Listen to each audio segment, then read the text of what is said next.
मित्रांनो नमस्कार, मी विजय चोरमारे. दिनमान मराठी या चॅनलमध्ये आपलं मनपूर्वक स्वागत आहे.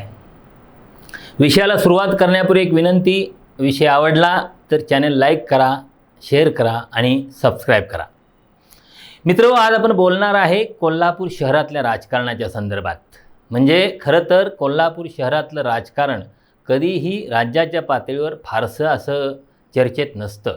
म्हणजे ज्यावेळी गोविंदराव पानसरे, एन डी पाटील ही मंडळी इथं आक्रमकपणे काम करत होती, चळवळीमध्ये काम करत होती, तेव्हा कोल्हापूरची राज्यभरातली चर्चा ही इथल्या विरोधी पक्षांच्या आंदोलनांच्या पार्श्वभूमीवर व्हायची, इथल्या विरोधी पक्षांच्या नेत्यांच्या संघर्षाच्या पार्श्वभूमीवर व्हायची, इथल्या शाहूनगरीतल्या पुरोगामित्वाच्या संदर्भातल्या विषयांच्या अनुषंगानं व्हायची. पण कोल्हापूर शहरातलं राजकारण हा फारसा चर्चेचा विषय कधी नसायचा. पण अलीकडच्या काळात जे राजकीयदृष्ट्या राजकीय चर्चेच्या थोडं बाहेर असायचं ते कोल्हापूर शहर पुन्हा सातत्यानं राजकीय चर्चेच्या केंद्रस्थानी यायला लागलं आहे. म्हणजे याची सुरुवात कधी झाली तर याची सुरुवात झाली मला वाटतं कोल्हापूर विधानसभेची जी याआधीची पोटनिवडणूक झाली त्या पोटनिवडणुकीच्या निमित्तानं. कारण त्या पोटनिवडणुकीच्या काळात आपल्याला आठवत असेल की ज्या आता विद्यमान आमदार आहेत त्या जयश्रीताई जाधव या काँग्रेसकडून उमेदवार होत्या आणि सत्यजित कदम यांना भारतीय जनता पक्षाकडून उमेदवारी दिलेली होती. भारतीय जनता पक्षानं त्या काळात कोल्हापूर उत्तर विधानसभा मतदारसंघातल्या निवडणुकीसाठी आपली सगळी ताकद पणाला लावलेली होती आणि अख्खा भारतीय जनता पक्षच कोल्हापुरात या निवडणुकीच्या प्रचारात उतरलेला होता.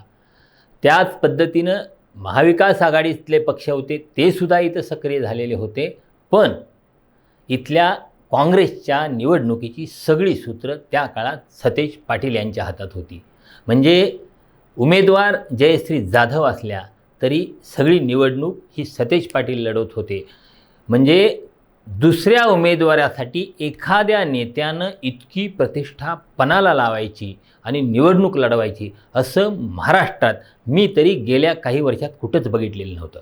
म्हणजे स्वतःची निवडणूक असेल तर उमेदवार, त्याचे कुटुंबीय हे सगळी ताकद पणाला लावून निवडणूक लढवत असतात.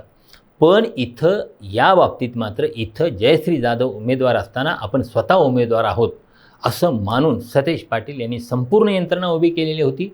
आणि नुसती यंत्रणा उभी केलेली नव्हती तर आपल्याला माहिती आहे भारतीय जनता पक्ष एखाद्या निवडणुकीत उतरला तर किती ताकद लावतो, तर त्या काळात ती सगळी ताकद लावलेली होती. सगळी माध्यमं, सगळी समाज माध्यमं या सगळ्या बाबतीत भारतीय जनता पक्षानं एकूण आक्रमण केलेलं होतं. पण सतेज पाटील यांच्याकडे यंत्रणा असल्यामुळं भारतीय जनता पक्षाच्या प्रचार यंत्रणेच्या एक पाऊल पुढं काँग्रेसची यंत्रणा होती आणि त्यातून त्यांनी मग ती निवडणूक अशी अटीतटीची बनवली आणि जिंकलीसुद्धा. म्हणजे त्यावेळी राज्यात महाविकास आघाडीचं सरकार होतं. ती निवडणूक जर भारतीय जनता पक्षाने जिंकली असती तर महाविकास आघाडी सरकारनं राज्यातल्या जनतेचा विश्वास गमावला आहे अशा प्रकारचा प्रचार भारतीय जनता पक्षानं त्या काळात केला असता. त्यामुळं मला वाटतं प्रचंड ताकद लावून भारतीय जनता पक्षानं ही निवडणूक लढवली होती. कारण त्याआधी त्यांनी पंढरपूरची निवडणूक जिंकलेली होती आणि पंढरपूरच्या निवडणूक जिंकल्यानंतर त्याची प्रचंड हवा केलेली होती की वातावरण सरकारविरोधी आहे. तसंच कोल्हापूरमध्ये करण्याचा त्यांचा विचार होता. पण सतेज पाटील यांच्या आणि त्यांच्याच एकमेव प्रयत्नामुळं भारतीय जनता पक्षाला ते यश मिळालं नव्हतं हे लक्षात घ्यावं लागतं. ती निवडणूक खरं तर कोल्हापूरचं राजकारण महाराष्ट्राच्या पातळीवर कोल्हापूरच्या राजकारणाला अशी केंद्रस्थानी आणणारी होती.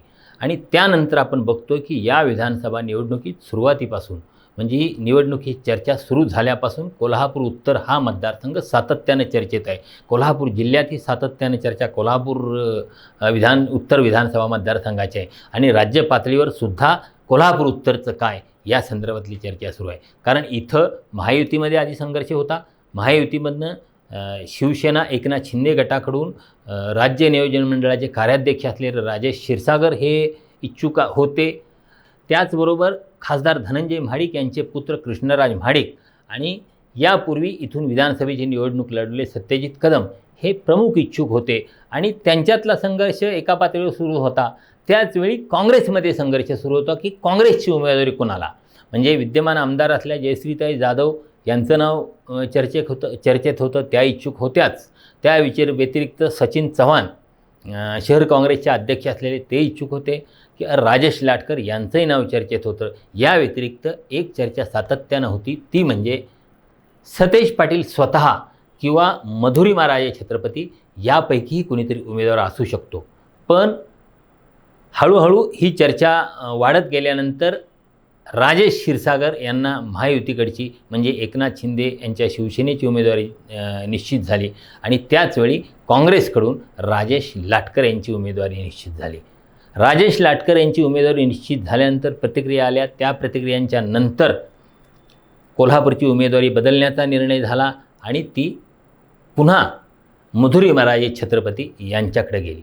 हा सगळा इतिहास सांगण्याचं कारण की इथंपर्यंत ठीक नाराजी, संघर्ष, उमेदवारी बदलणं या गोष्टी इथंपर्यंत होत्या. पण त्यानंतर जे काही नाट्यमयरित्या घडलं की अचानक ज्या कालपर्यंत काँग्रेसच्या कोल्हापूर उत्तरच्या आमदार होत्या त्या जयश्रीताई जाधव यांनी मुंबईत जाऊन शिवसेना एकनाथ शिंदे गटात प्रवेश केला. म्हणजे जयश्रीताईंच्यासाठी मुंबईहून खास विमान आलं, त्यांना खास विमानानं मुंबईला नेण्यात आलं आणि त्यांचा पक्षप्रवेश झाला. म्हणजे असं उमेदवारी नाकारल्यानंतर असं एकदम दुसऱ्या पक्षात जायचं असं कसं काय घडू शकलं. कारण चंद्रकांत जाधव यांनासुद्धा सतेज पाटील यांच्याच आग्रहामुळं त्यांनीच काँग्रेसमध्ये घेऊन काँग्रेसकडून उमेदवारी दिलेली होती. ते निवडून आलेले होते आणि त्यांच्या विजयातसुद्धा सतेज पाटील यांचा अत्यंत मोलाचा वाटा होता. त्यानंतर जयश्रीताई जाधव यांची निवडणुकीसंदर्भात आपण आधी बोललेलोच आहे. इतकं सगळं असताना ही निवडणूक अत्यंत अटीतटीची होणार होती. राजेश क्षीरसागर यांच्यासारखा अत्यंत ताकदवान उमेदवार इथं महायुतीनं उभा केलेला आहे. म्हणजे क्षीरसागर यापूर्वी आमदार होतेच, गेल्या वेळी त्यांचा पराभव झाला असला तरी यावेळी कोणत्याही परिस्थितीत निवडणूक लढवायची आणि जिंकायची या निर्धाराने ते मैदानात उतरलेत.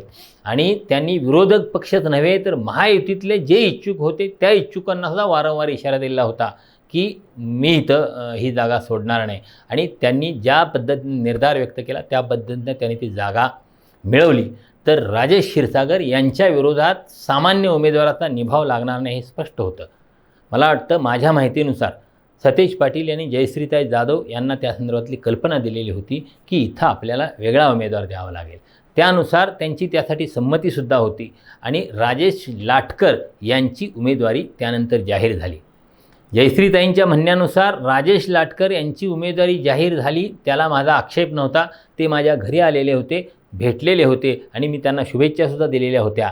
पण जी नंतर मधुरिमा राजे यांना उमेदवारी दिली ती उमेदवारी देताना मला विश्वासात घेतलं नाही.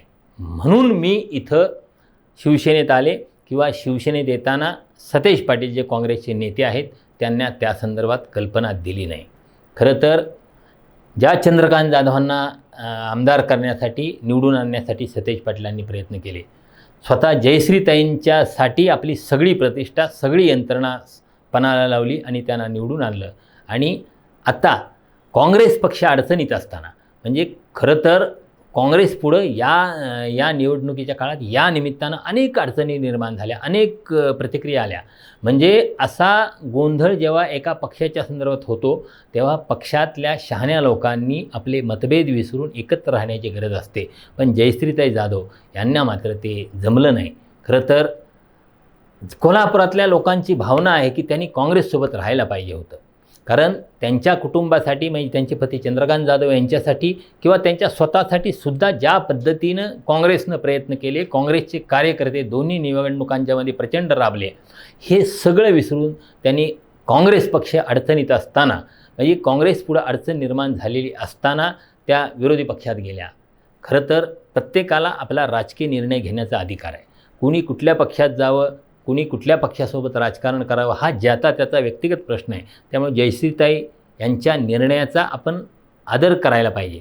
पण तरीसुद्धा एक तटस्थपणे आपण ज्यावेळी एखाद्या या सगळ्या प्रसंगाचा किंवा या सगळ्या घटनांचा ज्यावेळी विचार करतो त्यावेळी लक्षात येतं की जयश्रीताईंनी इथं कृतज्ञता ठेवलेली नाही, मी काँग्रेस पक्षासोबत कृतज्ञता ठेवलेली नाही. जर असं कोणतंही पाऊल न उचलता त्या प्रचारापासून अलिप्त राहिल्या असत्या, या निवडणुकीपासून बाजूला राहिल्या असत्या, तरी त्याचं स्वागत झालं असतं. त्यांची ती नाराजी आहे म्हणून समजून घेता आलं असतं. पण केवळ नाराजीपुरतं मर्यादित न राहता त्यांनी शत्रू पक्षाला रसद पुरवण्याचं काम केलेलं आहे आणि हेच कोल्हापूरच्या अनेक लोकांना आवडलेलं नाही. धन्यवाद.